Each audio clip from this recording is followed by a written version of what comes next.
perfecto ni tampoco experto. Seré sincero, también tengo miles de defectos, pero si se trata de un demo completamente al 100%, la vida le entrego. Así es esto de lo que yo represento. Recuerdo que después del día cero quería rapear como en los viejos tiempos, pero algo me impide hacerlo. No sé si era el miedo que se burlaran de mí por hacerlo, pero hoy le meto ya la verga el resto. Trabajando, ando haciendo las cosas como deben de ser. Ya llevo rato compitiendo, si me miran raro yo no me fijo en eso. Así soy yo, único a mi modo, cuando en tono no me gusta retroceder. Cada quien en lo suyo, uno tras uno me inspiro para sacar más líneas finas que hablan de mis experiencias y las cuento a mi manera. Vivencias de una vida callejera que fluye de una forma que no lo hace cualquiera.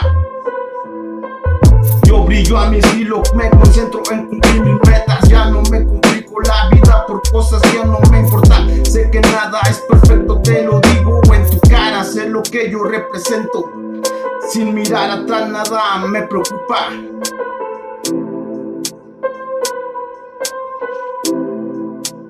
Purchase your tracks today. Hoy sé que es por lo que quiero luchar, no te lo puedes imaginar. Me cansé de tantas veces caer, comenzar de abajo. Yo sigo en la mía, tuve que encontrar una salida. El tiempo no hay que desperdiciarlo, es muy valioso. Lo llevo en mente, todo lo que me hacía mal lo dejé atrás. Lo terminé, lo tuve que hacer con la finalidad de resolver y aclarar unos puntos de vista. Detonando el beat, hoy sé que me encuentro en la lista.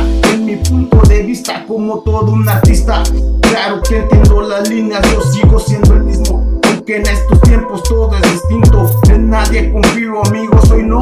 Para ustedes soy un desconocido, ya ni los miro. Yo sigo firme sin desviar mi camino. Es claro, con clase tiro la frase, tengo en la mira el objetivo único. Me mantengo real, excelencia desde el inicio.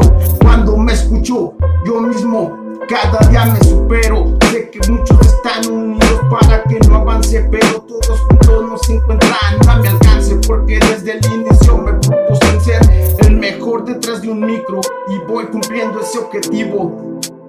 Siempre copian mi estilo, pero en eso yo no me fijo. Sé que extrañan al de antes, mejor cambien de giro. Mientras yo sigo tranquilo, bien puesto para lo mío, con mi flow bendito, me sigo. No importa si estoy jodido por venir desde cero en la calle. En todo un mundo me he convertido, soy más conocido. Sé que les molesta que yo vaya de su vida, no era mentira cuando les decía que llegaría hasta la cima. Así que por aquí no vengas, evítame la pena de mandarte mucho a la verga por prender la mecha y no aceptar las consecuencias.